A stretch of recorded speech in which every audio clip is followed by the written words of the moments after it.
नमस्कार, कैसे हैं आप? आज हम लोग एक बिल्कुल अलग टॉपिक पे बात करेंगे। टॉपिक है हस्बैंड वाइफ के रिलेशन की।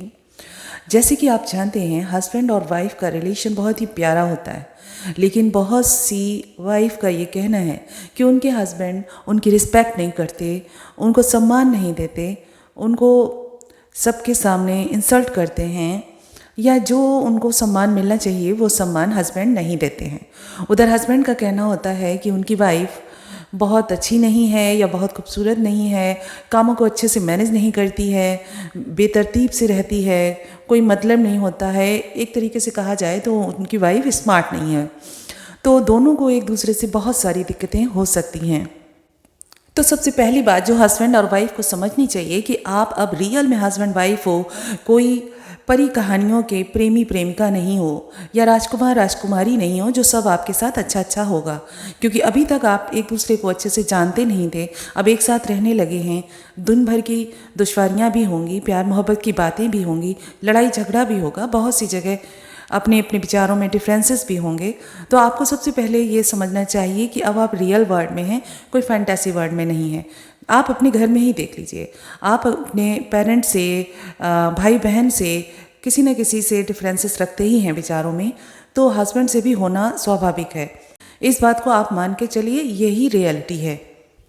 दूसरा, एक दूसरे की कमियों को स्वीकार करिए कि हाँ भाई, मेरे में ये कमी है या तुम्हारे में ये कमी है। तो दोनों को एक दूसरे की कमियों को स्वीकार करना चाहिए, क्योंकि इस जगत में कोई भी परफेक्ट नहीं है, बिल्कुल भी आइडियल इंसान नहीं है। किसी में कुछ ना कुछ, किसी भी प्रकार की कमी हो सकती है। तो ये चीज़ अपने माइंड में रखें कि कुछ ना कुछ कमियां इंसानों में होती हैं और हमको एक दूसरे के साथ रहना है तो एडजस्ट करना पड़ेगा। तीसरी बात है, जब हस्बैंड वाइफ में झगड़ा होता है तो कहीं कहीं देखा जाता है कि दोनों हस्बैंड वाइफ बहुत ज़्यादा एग्रेसिव हो जाते हैं, नौबत मारपीट किया जाती है और फिर इसी तरीके से रिलेशन टूट जाते हैं। कोशिश करिए कि अगर एक गुस्सा हो रहा है तो दूसरा शांत रहे, या दूसरा गुस्सा हो रहा है तो पहला शांत रहे।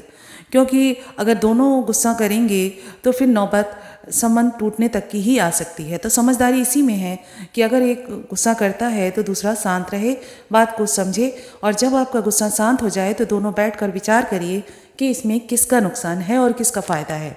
आज के ज़माने में जहाँ इतनी महंगाई है, जहाँ सिंगल फैमिलीज़ हैं, वहाँ कोई भी, आप अगर मायके भी जाएंगी या आप अपनी वाइफ को निकाल देंगे तो प्रॉब्लम आप दोनों को ही फेस करनी पड़ेगी, आपके बच्चों को फेस करनी पड़ेगी। कोई किसी का साथ नहीं देता है। तो इस बात को विचार करें और बैठ के आपस में ही मामला शांत कर लें। चौथी बात, एक दूसरे की रिस्पेक्ट करें, एटलीस्ट सबके सामने करें। बाद में भले ही आप एक दूसरे को भला बुरा बोलें, लेकिन किसी के सामने, रिश्तेदारों के, परिवार के सदस्यों के सामने, पड़ोसियों के सामने, किसी के सामने एक दूसरे की कमियों को उजागर ना करें। अगर कोई कर भी रहा है तो हंस के बात को टाल दें, लेकिन खुद बैठकर खुद से बुराई ना करने लगे अपने हस्बैंड की, या हस्बैंड बैठकर खुद से अपनी पत्नी की बुराई ना करने लगे। वो कितनी भी बुरी है या वो कितने भी बुरे हैं, आपके हस्बैंड हैं, तो एक दूसरे को ही एक साथ गुजारा करना है। दूसरे लोग क्या है, आपकी बात सुनेंगे और पीठ पीछे हंसेंगे, आपका मजाक बनाएंगे। इसीलिए किसी भी अदर पर्सन से अपने हस्बैंड या वाइफ की बुराई ना करें। जिस तरीके से आप एक दूसरे की कमियों को देखें और समझें, उसी तरीके से एक दूसरे की क्वालिटीज़ को भी परखें और उसको बढ़ाई करें। उसको एक दूसरे के सामने प्रोत्साहित करें, उनको मोटिवेट करें कि अरे वाह, आप तो बहुत अच्छा ये करते हो, या तुम बहुत अच्छा करती हो, इसको और अच्छा करो, आगे बढ़ो, अपनी ज़िंदगी में कुछ करो, अपने लिए भी कुछ समय निकालो।